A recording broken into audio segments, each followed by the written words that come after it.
question is unique, it's different than has ever been asked.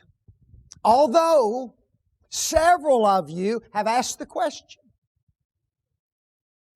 We are in a new year, aren't we? And we have a new theme for this year. Seeking and serving the needy in 2022. Our elders have done something that has never been done in this congregation that I'm aware of.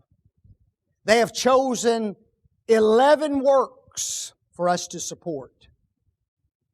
Eventually, that will become 12 works. In fact, I just received a request from a missionary in Latin America this past week and notified the elders about it, one that we're very familiar with. You may be hearing about Caesar. No, not the Roman Caesar. That's the man's name, Caesar, at some point in the future. But we're going to be supporting those works. And we're going to support one a month, aren't we? Any monies that are over our budgeted amount go to that work for that month. And folks, so far this month, you have given unbelievably abundantly to a missionary by the name of George Mcnulty. The question is this: can you tell us some things about George Mcnulty and his work in Ireland? That's a question. Deserves an answer, doesn't it? Now notice, he's got a little N, and you think, yep, Vic misprinted that. Nope, it's right. I ask you. It's a little N, Mcnulty. So let's talk about George Mcnulty for just a minute, folks.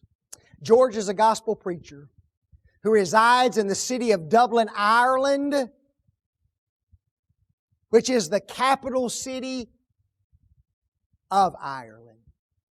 That picture is of George and his wife. Some of you met George back in October when George came to our Catch a Vision Day. He's shorter than I am. Can you believe that?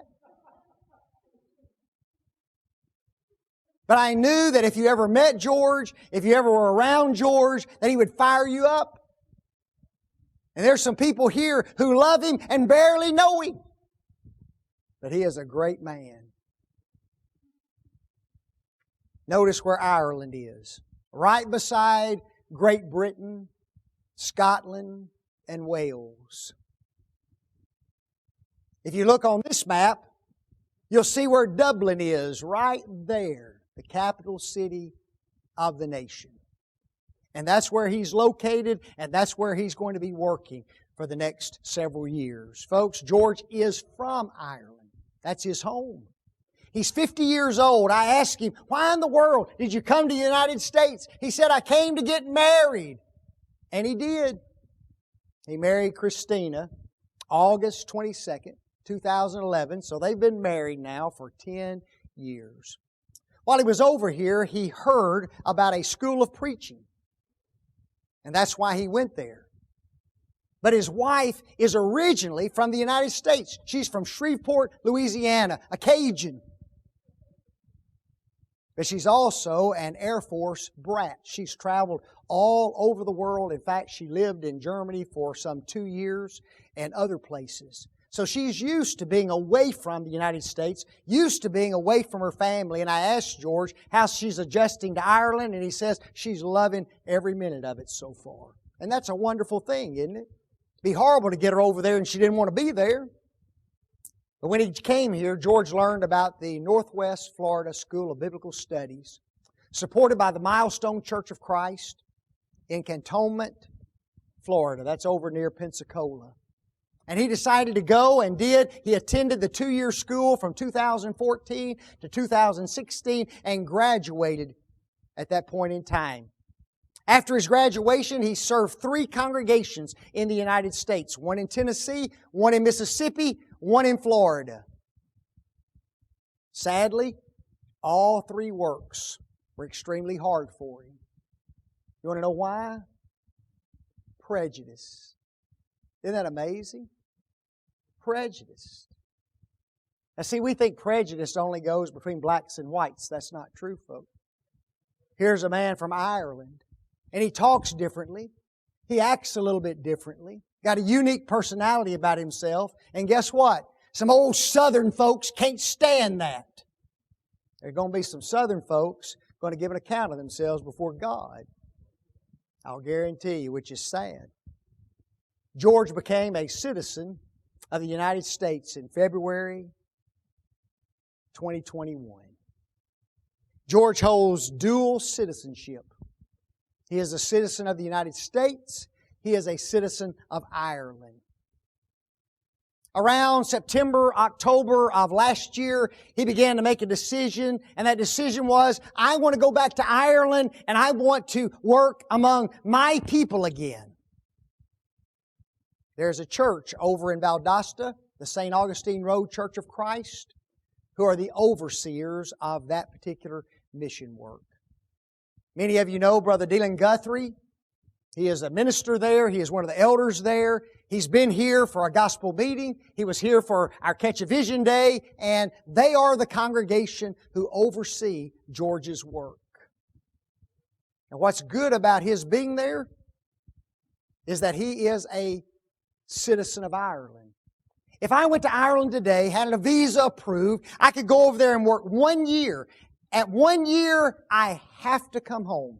No ifs, ands, or buts about that.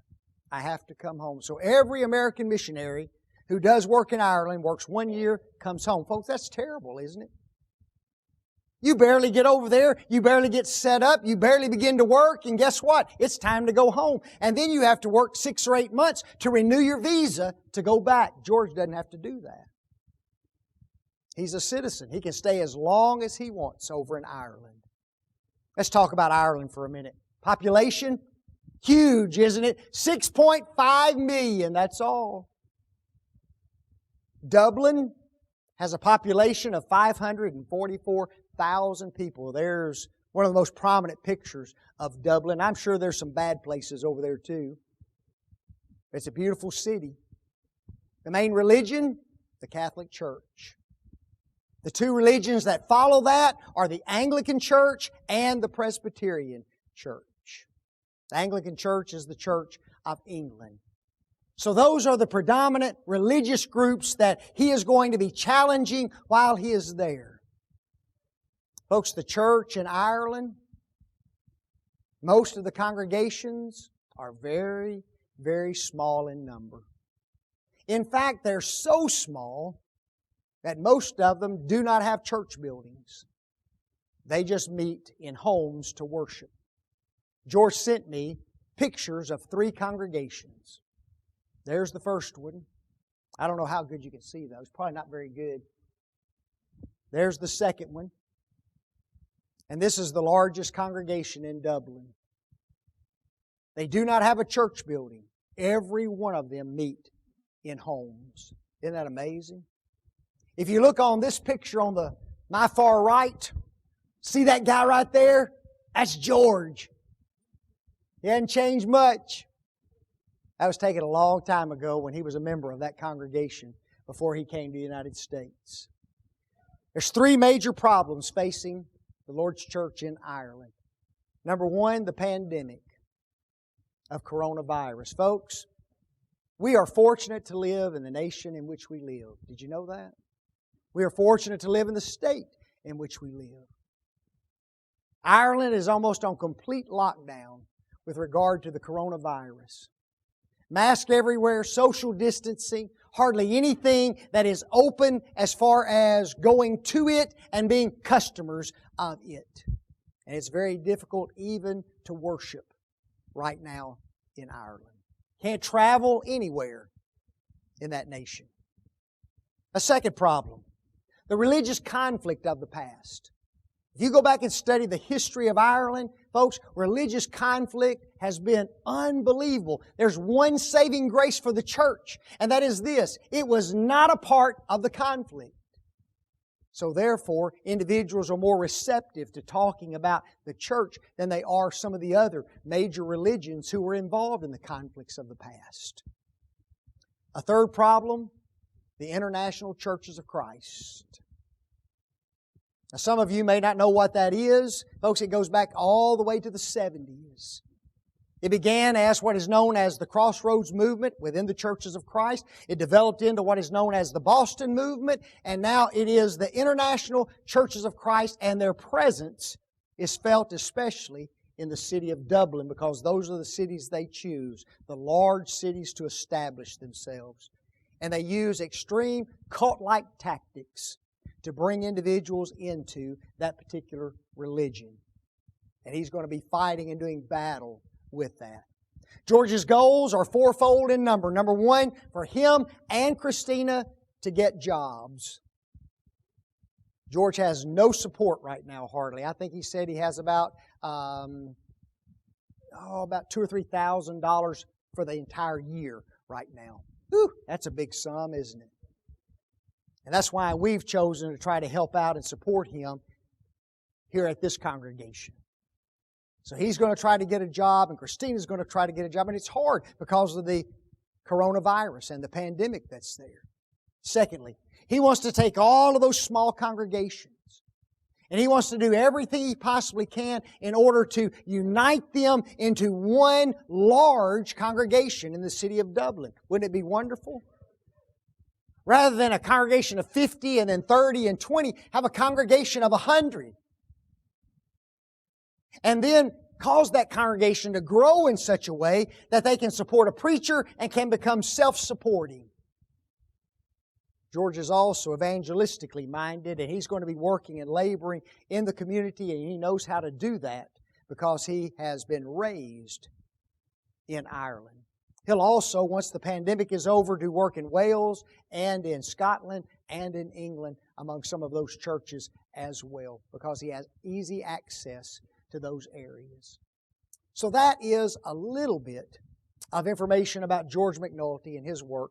And every month, we're going to be talking about whatever particular work that we're supporting and try to give you a little bit of information about that particular work.